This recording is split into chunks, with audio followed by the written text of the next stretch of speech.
Welcome to the Art of Semi-Fiction. I'm Jane Daly. And I am Robynne Miller. Today we're going to talk about the benefits of keeping a journal. A journal. Do you journal? You know what? I have meticulously journaled sometimes in my life and sporadically in others, but I always find value in journaling when I do. So I wish I did it more consistently. Don't we all? It's just, sometimes it becomes just another thing I have to do. Yeah. But I have kept a journal for as long as I can remember. Now, I haven't saved them all, but I do have a lot of journals. It's basically a journal is You threw away some of your journals? I lost them. I lost them in moves and stuff. Oh my gosh, I think I'd cry. Well, yeah. Could we not talk about it? So now you're gone. She's gone. Basically, a journal is a diary for an adult. Yeah. So I find that when I journal, it helps me to just kind of evaluate or process what I'm going through. Yeah. A lot of times, for instance, when after our son died, while he was sick and dying and after he died, I journaled all the time because I just couldn't stop thinking about him and I couldn't stop. Yeah. I just needed so much time to process all of those emotions. Yeah. And what was interesting is when it was suggested to me that I write a book about that journey, I just went back to my journals and pulled all of that information out. And most of what I had journaled went into the book. Wow. So there's definitely a value in keeping a journal. Now, if you're a fiction writer, I think there's also a value as well. For me, this is what my journals used to look like. Kind of boring, just, because, it just pretty. It just was, but it's very banker-like. But it's not very fun. You're more fun than that. Look at your cute little maroon pixie hair. Check this out. Now we're talking. Last year, a friend gave me this as a journal, and I just loved it. It's got a cute little thing. And then another friend bought me this one. You can't see this if you're just listening to the podcast. Well, the first one has a big jewel on it. No, the first one was black and boring. Oh, yes. Plain, nothing on just plain black cover. The second one has a big jewel on it and it's very flowery. And the third one has pink flamingos. And that's the one I'm currently using. And just so everybody knows, Jane has a slight addiction to flamingos. I just think they're cute. She has flamingos, lots of stuff, earrings and all sorts of stuff. And I just gave you a present of flamingo earbuds, didn't I? You did. I did. So I'm cute. a great friend. I'm awesome. Okay, so let me just back up. Let's just back the train up a little bit. Back it up. Okay. So what I use my journal for is not just for kind of dumping, like a brain dump, but I also use it as a devotional. Yeah. So as Christian writers, it's important for us to maybe keep track of what the Lord is teaching us. So a lot of times I will read scripture and then I will write in my journal to talk about what is God saying to me, or prayers that have been answered or prayers that I'm praying for. And when I go back and reread, then I go, oh yeah, I remember that. That was really cool. God answered that prayer. Or, wow, I remember when God took me through that really difficult time. And I wrote about it. And it was, now that I'm on the other side, it was amazing to see his faithfulness through that time. I was looking at you and totally lost my train of thought. So, Robynne. That happens sometimes. I have that effect on people. Go ahead. What were you going to say? You looked super intense. I think that's why I lost my train of thought. What I was just thinking of is that can be, because when I journal, sometimes I journal to a purpose. Sometimes I journal with kind kind of everything in mind. So one entry might be a devotional kind of thing. Another one might be a prayer request. Another one might be me processing something that happened. Sometimes I've had gratefulness journals where I just write every day something that I'm grateful for. Mm-hmm. I write sometimes when I'm processing something, like, because as our listeners know, we both have lost children. Mm-hmm. And I had a journal where I was processing the loss of our son, Seth. But I didn't really want to put that in between what I consider just like not, I don't know, it wasn't that I didn't consider it appropriate, but I didn't want to mix up the processing of mm-hmm. that with, Ian got a new job today, or, or I'm going next week to a writer's conference mm-hmm. or something. I wanted it to be specifically for that. So I was just thinking about all the different ways that I've used journals. It's never been one thing to me. It's always had, well, and there can also be seasons. There's seasons of journaling. For when I was processing Bobby's death, I didn't have anything in there about what was happening in real life, about changing jobs or so-and-so was mean to me and I didn't know how to respond. It was all about him. Yeah. Whereas now everything that I write in my journal is very much a mixture of what I'm learning from writing, or disappointments or hopes about my writing, and things that God is teaching me, and exciting things that are happening in our lives, or difficult things. So it very much becomes kind of a potpourri. And what I find helpful is if let's just say I'm journaling in the morning and I think blog idea, I can write that blog idea down on the back page of the other side. Yeah. And then I end up forgetting about it. And then as I go back and I'm reading through my journal entries, as I would encourage other people to do, because it's important. And I go, oh yeah, I was going to blog about that. Yes. do you ever have just an idea journal? I've got some really cute little, kind of like your florally one there, really cute little journal that I sometimes keep in my purse or something.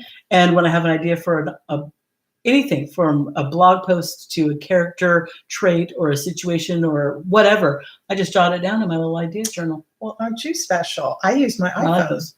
Okay, well, some of us like pioneer stuff, and some of us live in the modern world, and I'm going to just leave it to the audience to figure out which one it is. No, absolutely. I think I have heard many authors say that you need to have 3x4.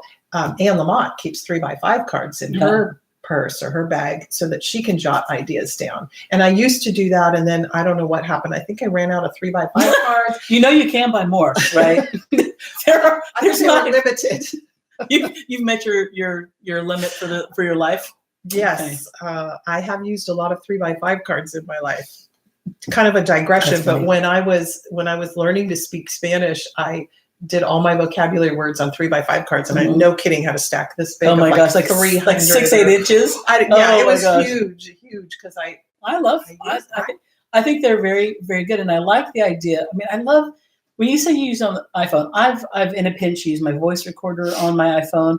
I've written notes to myself, but there's something super tactile about having something written down. And I like, though I hadn't ever heard about the 3x5 card. I actually really like that, because unless you go back and look at your journal, like you said, or thumb through your cute little thing you've got in your purse, then you might not remember, or it might be too late, or you might have finished the project for which your great idea would have fit, or whatever. But if you have a 3x5 card, you can have. I'm a big fan of putting things up on walls. I love sticky notes. Oh, and so putting things up. I knew we were meant to be friends. I know. See, I am like part of our. It's not a bromance. What is it? A girlmance? I don't even know. Cismance? I don't know, but I tell you what, I call myself the queen of sticky notes, because I have sticky notes everywhere. But that's not really journaling. But just to go back to that whole thing of writing stuff down, I really should probably go back to the 3x5 cards, because what I find is like. In Sunday in church, I'm writing on my. I'm gonna tell your pastor on my whatchamacallit, blog idea, podcast idea. That's why you get a little book that you can put in your purse so that they think you're taking sermon notes. And is that what I've heard tell? I've never done that myself as a writer, but I have heard tell that some people do that sort of thing. Okay, good idea. Thank you. So for all you people who need ideas, 3x5 cards or little cute journal, I do have some of those. I have a couple with pink flamingos on them. I wonder how that happened. Okay, so I also want to make sure that when I journal, I have to remember no one's going to read this. As writers, I think we tend to write as if we're trying to write a first draft, and it has to be right, and we edit in our head. As writers, we're putting all of those pieces together when we write our first draft of don't use the word that, and make sure your tenses match. And so when you journal, you have to leave all that behind. Yes. You're not writing the diary of Anne Frank, the diary of a young girl. You are just writing your own stuff. That's where the real stuff happens. Yeah, it's difficult to turn off that inner editor, but this is a place to do it. You need to write as if no one is ever going to read it except for you, and it's okay if it's just vomiting on the page. Yeah. Here's one of the things that as a writing coach, I often will get people who are writing something like a memoir or creative nonfiction, a narrative nonfiction piece, and I'm forced to, in as gentle and loving a way as possible, let them know that they have not yet processed whatever it is they're writing about. Mm-hmm. So if they're writing about childhood abuse or infidelity and divorce or loss of a child or something that is really emotional, and they're trying to write about it when they haven't fully processed it themselves, and they're trying to sound like a writer and a Christian, because we got to sound like we know how to do it. I suggest to them, go back and journal. And it's in a form that nobody's going to read. You're going to just dump. And amazingly, the healing process that happens when you journal with that, exactly what you just said, knowing that nobody else is going to judge or correct or edit or even read, the freedom that is there, I think, is one of the most healing things that you can do especially when you're talking about a difficult subject. Oh, absolutely. And I don't even let my husband read my journal. I keep it in a drawer. Not that he would, because he's not nosy, but I wouldn't even want him to read it, because maybe sometimes I'm writing about him. That he's he's going to hear that now, and he's going to be rifling through drawers. It'll be the one podcast he listens to, and he'll say, "What? Where's that journal?" I'll leave the wrong one out. I'll leave the red herring. Yes, as they said it. We're tricky. So there's an alternative for people who are really wanting to be more high tech, is that you can keep an audio journal. So either a voice held recorder where you can just, if you're more comfortable speaking than you are writing, that is an alternative, because a lot of people, for instance, my husband, he hates to write anything. He has been given journals over the year, and you can see he'll say, January 1, 2001. And then, he writes a couple things, and then the rest of the journal is blank. I actually have a couple that are like that. So you can do an audio journal either on a handheld recorder or even on a smartphone or even on your computer. Yeah. And a lot of times, some of the newer computers will do voice to text. I can speak into my laptop here, and it will transcribe what I speak into text. And then you have that written down so that you can go back and reference it. But there are many ways to journal, and that's an alternative for someone who says, I just don't like to write, Well, what about I've tried keeping a journal on my computer where I've typed. Yeah. And I've started it, and it lasted maybe a week. Yeah. I just find that for me, that tactile of writing stuff down, it really slows your thoughts down, which is what you need. You need to slow your thoughts down so that you can do processing of whatever it is that you're going through. Or I write down, just hopes, I hope I hear back from my agent about da da da, or I'm really struggling writing this book because it's so whatever.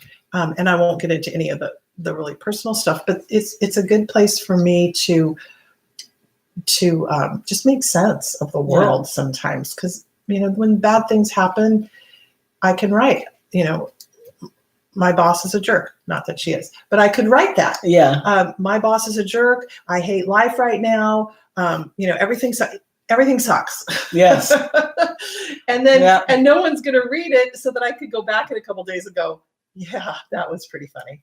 One of the things that just on a personal note that I've learned is that the secrets that we keep have power over us, but when we bring them into the light, they no longer do. So if you are talking, if there's shame or whatever it is that is inside and kind of festering inside you, getting it out into the light it breaks the hold it has over you often. And things that you think inside, I don't know what the difference is, but when you put them on paper, and I say, I'm afraid of maybe sending something to my agent. And you put it on paper, you're like, why am I afraid of that? Suddenly it's not what it felt like when you kept it inside you. When you put it onto the page, you see it in a different way. And it actually, sometimes that light shed on it helps you to process it or go, wait a minute, that's not a feat. I don't know why I was afraid of that. Why was I afraid of that? Or just a process of pain, to even be able to say it. We lost our sons. We both lost sons. To be able to say, I miss him. Or this is the end. We both, ironically, we also had the anniversaries of their deaths are very couple days apart. Right. Yeah. And so for us to be able to write on that day, something, instead of it sinking into us all day and having us be miserable, to write it out, let some of that, it's almost like a pressure cooker, let some of the steam off. So that's a wonderful way of, when you write down your thoughts and your feelings and you go, well, I don't actually hate my boss. I put it down there, but it was a bad day, I was having a bad day. Yeah, but the reality is she's actually one of the best bosses I've ever had, or something. There's something about putting something down on paper that you go, yes, I relate to that, and I want to explore it more. Or, you know what? I don't know what was it doing rattling inside me? That isn't something I relate to. And no one's ever going to read it. And it's a very safe place. Or, I have a couple of places in my journal I've put, I hit send. And then, the little squigglies of excitement, and I can't wait to hear what's going to happen, but I'm scared to death, but I'm excited. And then to be able to go back because I do go back and read just to kind of see where I've been and go, oh yeah, that was super exciting. And now I have this book published, but I remember the feeling that I had when I pressed send and it went, and then it was accepted. And so and those are stories. Those are stories that you can share with people because they're written down. You don't forget. You don't forget that feeling of accomplishment and I did it. Yeah. Because we get so busy that if we don't just slow down and process our lives through journaling, we lose. We lose that because we can't remember everything. I can't remember what I had for breakfast. So seriously. Yeah. I think that's a wonderful tool. Wonderful tool for just emotional health, spiritual health, but also in our writing. Absolutely. Hits a lot of birds with that one stone. Mm-hmm. So there we go. So that's journaling. So you've been listening to The Art of Semi-Fiction, where we explore every corner of the written word. I am Robynne Miller. And I'm Jane Daly. Thank you so much for listening. And please don't forget to subscribe and like us.